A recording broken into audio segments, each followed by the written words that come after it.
नमस्कार, मैं विकास आर्य। आप देख रहे हैं आवाज़ जनादेश। आइए रुक करते हैं आज की खास खबरों की ओर। जिले के प्रभारी बनाए गए हनुमंत विश्वकर्मा पर स्थानीय नेता राजेश तिवारी ने बड़ा आरोप लगाया है।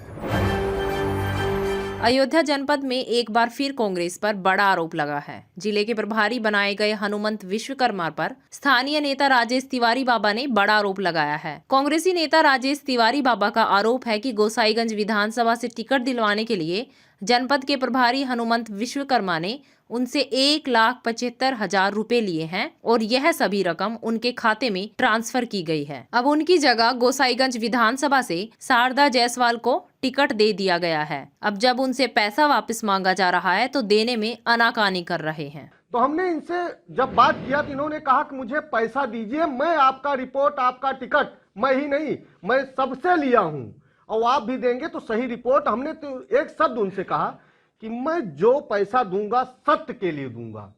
तो उन्होंने कहा ठीक है, हमारे पास रिकॉर्ड भी है। तो उन्होंने कहा कि हमने पूछा कितना पैसा आपको चाहिए, तो कहीं हमको 2 लाख रुपए चाहिए। तो हमने कहा ठीक है भाई, हमको कहे ऊपर तक देना रहता तो हमने कहा ठीक है, कोई बात नहीं, अगर ऊपर तक देना है तो आप ले जाइए, दीजिए, लेकिन रिपोर्ट जिसकी लगाओ कि जो कांग्रेस के सही दिशा निर्देश का हो, जो पालन करने हेतु हो। तो इन्होंने कहा कि आप क्षेत्र में बने रहो। हमने कहा ठीक है, आपको पैसा मैं देता हूं। तो 1 लाख रुपया इन्होंने, जिसका मेरे पास रिकॉर्ड भी है, 1,75,000 रुपया की मांग हुई तो हमने 1 लाख इनको फर्स्ट में दिया, फिर इनको हमने 20,000 रुपये फिर दिया, फिर उसके बाद हमने 25,000 रुपये दिया। फिर उसके बाद पार्टी कार्यालय पर आए, ये कुछ पैसे की फिर मांग किए तो हमने फिर इनको दिया। और मैं ये जानता था कि आदमी गलत है, लेकिन मुझे ये साबित करना था कि हनुमंत विश्वकर्मा जैसे अगर पूरे उत्तर प्रदेश में प्रभारी रहेंगे तो हमारी कांग्रेस पार्टी कभी जीवन में उठ नहीं पाएगी। मुख्यमंत्री योगी आदित्यनाथ की सफलता के लिए अयोध्या में अनुष्ठान शुरू हुआ है।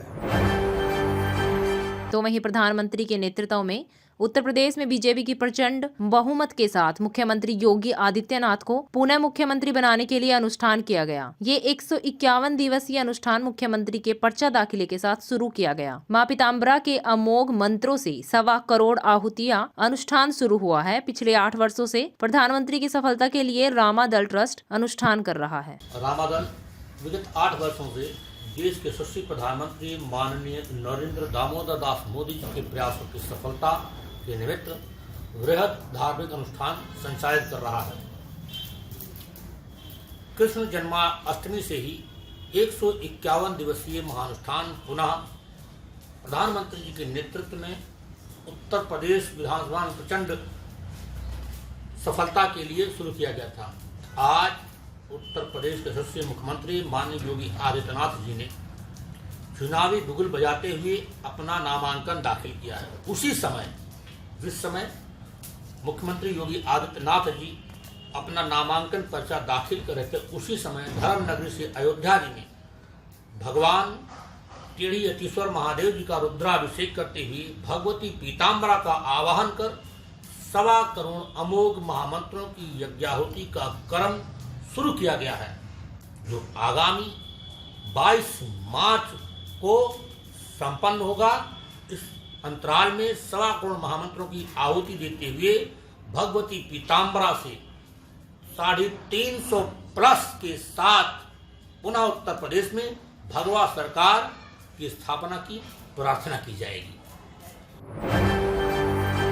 एनआईटी हमीरपुर के निदेशक एचएम सूर्यवंशी ने 11वें निदेशक के तौर पर कार्यभार संभालने के बाद पत्रकारों से बातचीत की।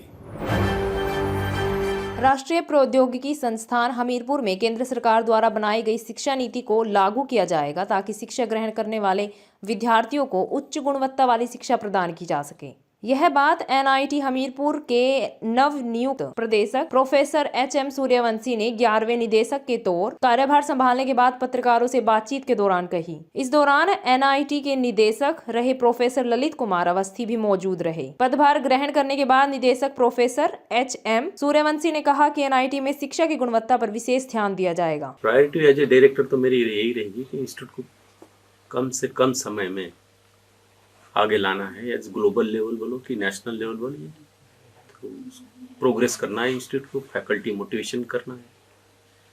और स्टूडेंट्स को मैक्सिमम नॉलेज ट्रांसफ़र जो फैकल्टी से हो सकता है, अच्छी फैकल्टी रिक्रूट करेंगे। तो ये सब प्रायोरिटी है हमारी। अभी देखते कैसा करना है वो तो सोचना पड़ेगा जरा, अभी मुझे समझना पड़ेगा सिस्टम को।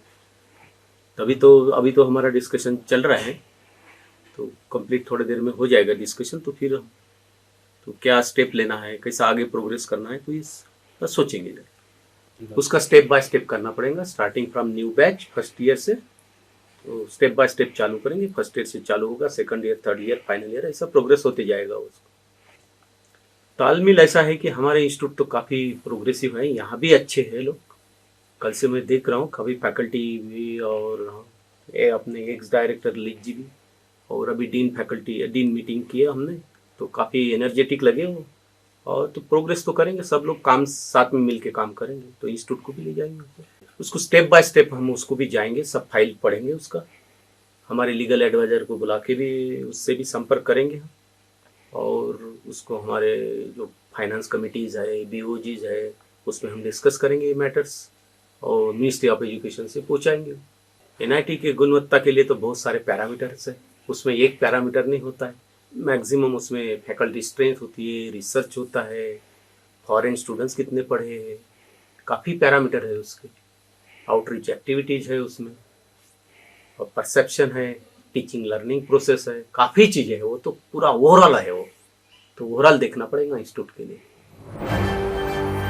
फिरोजाबाद में एक साथ 4 थाना क्षेत्रों के अंतर्गत अवैध असला बनाने वाली फैक्ट्रियों का भंडाफोड़ किया गया, जिसमें थाना 1 का थाना रसूलपुर, थाना दक्षिण, थाना लाइन पार है, जिसमें पुलिस टीम के द्वारा 30 तमंचे, 3 पुनिया, 2 राइफल और बड़ी तादाद में कारतूस भी बरामद हुए हैं। फैक्ट्रियों का संचालन कर रहे 7 अभियुक्तों को पुलिस ने किया है गिरफ्तार। देखिए, ये जो चुनाव की तैयारी के दृष्टिगत जो है लगातार 5वें दिन जो है अवैध शस्त्र फैक्ट्री जो है वो लगातार पकड़ी जा रही है। 5वां दिन ये लगातार प्रेस कॉन्फ्रेंस की जा रही है।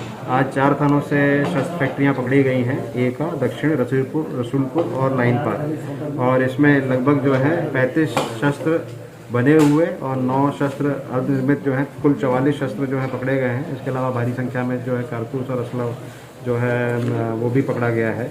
इसमें थाना 1 से अशोक कुमार और एक अभियुक्त जो है अनूप जो है वो फरार है। इधर से 7 अदद तमंचे और 2 कोनिया, 1 राइफल। थाना दक्षिण से अजय कुमार, इनसे 6 तमंचे और 3 तमंचे 12 बोर के, 1 अदबरना तमंचा। थाना रसूलपुर से मुकुल, प्रांशु और विशाल 3 अभियुक्त जो अरेस्ट हुए हैं, 5 अदद तमंचे और 1 अदद बंदूक 12 बोर, 1 कोनिया। और थाना लाइन पार से जो अभियुक्त हैं वो राकेश पुत्र अतर सिंह, इनसे 7 अदद तमंचे और 12 बोर 1 अदद तमंचा इनसे बरामद हुआ है। इसके अलावा असला भी हुए हैं, इनकी क्रिमिनल हिस्ट्री भी है। इसमें जो टीम जिसने वर्कआउट किया है उसको मेरे द्वारा नगद रिवॉर्ड और प्रशस्ति भी दिया गया है। जैसा कि आपको विदित है कि चुनाव को देखते हुए अवैध शराब, अवैध शस्त्र, इन सब पे कार्रवाई चल रही है। तो लगभग इसमें अवैध शराब में भी ऑलमोस्ट 8000 लीटर के आसपास इस वक्त जो है वो बरामदगी हुई है, और शस्त्रों के अंदर में भी ऑलमोस्ट 200 के ऊपर शस्त्र जो हैं अभी तक अवैध शस्त्र जो है बरामद किए जा चुके हैं, और आगे भी कार्रवाई इसमें लगातार जारी रहेगी। देखिए, ये फैक्ट्रियां जो हैं इसमें हम लोगों ने कोशिश ये की है कि पूरी चेन को वर्कआउट किया जाए। तो इसमें अवैध असला चेकिंग वगैरह भी हम लोग कर रहे हैं। तो उसमें तमंचे वगैरह जो हैं इस क्षेत्र में पहले भी ये इस तरह की चीज़ें रही हैं, तो अवैध तमंचे भी वहाँ से बरामद किए गए थे, और उसी चेन को वर्कआउट करने के उसमें लिंक में ये सारी फैक्ट्रियाँ पता चली हैं। और जो फैक्ट्रियों से पता चला है कि लोकली ही लेवल पे ये लोग इसको बनाते थे, और लोकल लेवल पे ही इसका जो है वो खपत थी। तो अब इसमें भी आगे जो कार्रवाइयाँ हैं वो लगातार हमारी चलती रहेंगी, और आगे भी इसको अभियान को जारी रखा जाएगा। पुलिस को ये सफलता जो मिली है, ये क्या लगता है चुनाव को कितना प्रभावित कर सकती थी, और कितना इनाम आपने किसको घोषित किया है? देखिए, अवैध शस्त्र और अवैध शराब जो हैं वो चुनाव को हमेशा ही प्रभावित करते हैं, और इसीलिए इसमें माननीय चुनाव आयोग के निर्देशन में लगातार इसकी कार्रवाई जो है वो हम करते हैं। और इसमें जो टीमों ने काम किया है, तो सभी टीमों को 5,000 रुपीज़ का रिवॉर्ड हमारी तरफ से दिया जाता है। आनी उपमंडल के विश्राम गृह में जेसीबी मालिकों ने एक बैठक का आयोजन किया, जिसमें आउटर सरा जेसीबी यूनियन बनाने पर चर्चा हुई। चर्चा उपरांत सर्वसम्मति से रफ्तार ठाकुर को आउटर सराज जेसीबी यूनियन का अध्यक्ष चुना गया, जबकि वेद ठाकुर को उपाध्यक्ष, पूर्ण शर्मा को सचिव, सतपाल ठाकुर को कोषाध्यक्ष व ख्यालेराम ठाकुर को सलाहकार चुना गया। इसके अलावा कार्यकारिणी में सुनील ठाकुर, संजीव चौहान, विक्की ठाकुर को शामिल किया गया। जेसीबी मालिकों ने आउटर सराज जेसीबी यूनियन के नाम से जो है हम इकट्ठे हुए और हाल में हमने एक जेसीबी की यूनियन यहाँ गठित की। आप सब जानते हैं कि आउटर सराज में जितनी भी सड़कों के जो भी काम है, चाहे वो सड़क बरसात की वजह से अवरुद्ध होती हो या फिर बर्फ की वजह से अवरुद्ध होती हो, कोई नई सड़क बनानी हो, उसमें हमारा जेसीबी वालों का एक महत्वपूर्ण योगदान रहता है। तो हम सब ने मिल करके एक फैसला किया कि यहाँ हम आपस में ही जो है एक दूसरे के ऊपर कंपटीशन करके जो है यहाँ नीचे ऊपर कर रहे हैं काम करने के लिए। तो हमने फैसला ये किया कि आज इस तरह से महंगाई, डीजल महंगा हो गया, हाइड्रोलिक महंगा हो गया, मशीनरी के सभी रेट्स महंगे हो गए, अपने ऑपरेटर्स के उनकी तनख्वाहें ज़्यादा होगी। महंगाई के इस दौर में हमने ये फैसला लिया कि हम सब लोग मिल करके जो है एक यूनियन बना करके हम सभी मिल के सब अपने अपने क्षेत्र में काम करेंगे और जो हमारे यहाँ का रेट है वो कोई अधिक ना हो, वो जनता को भी सुविधाजनक रहे और हमें भी, क्योंकि आज सरकार को 18% जीएसटी हमारे को पे करना पड़ता है। अगर हम कोई भी सरकारी काम करते हैं, मान लीजिए अगर हम 1000 रुपये का रेट लेते हैं तो उसमें 180 रुपया जीएसटी सरकार को देना पड़ रहा है। तो उस हिसाब से हमने इसके रेट भी तय किए। तो आज सभी ने मिलजुल करके जो है मुझे यहाँ आउटर सराज जेसीबी यूनियन का जो है मुझे प्रधान चुना गया और मेरे साथ श्री वेद ठाकुर जी को प्रधान चुना गया और अपने पूर्ण शर्मा जी हमारे सचिव होंगे, श्री सतपाल ठाकुर जी को जो है वो कोषाध्यक्ष बनाया गया। उसके बाद श्री ख्यालेराम कृष्णा वाले जो है पूर्व में जो वन विभाग से जो सेवानिवृत्त हुए हैं, इनको हमारी इस यूनियन में जो है मुख्य सलाहकार के रूप में हमने यहाँ मनोनीत किया। तो मेरा सभी यहाँ पर आउटर सराज के सभी जेसीबी के जो मालिक हैं सभी से निवेदन है कि हम सब मिल करके जो है एक जगह एक यूनियन के अंतर्गत हम सब काम करेंगे और जो बाहर से हमारे आउटर सराज में जो आनी में जितनी भी यहाँ पंचायतें हैं, वहाँ अगर कहीं बाहर से कोई हमारे आनी खंड से बाहर की अगर कोई मशीन लगी है तो मेरा उनसे भी निवेदन है कि वो कृपया अपने क्षेत्र में चले जाएं। यहाँ आउटर सराज में आउटर सराज की ही मशीनें यहाँ काम करेगी, अन्यथा वो उनको जो है इसका जो है खमियाजा भुगतना पड़ेगा।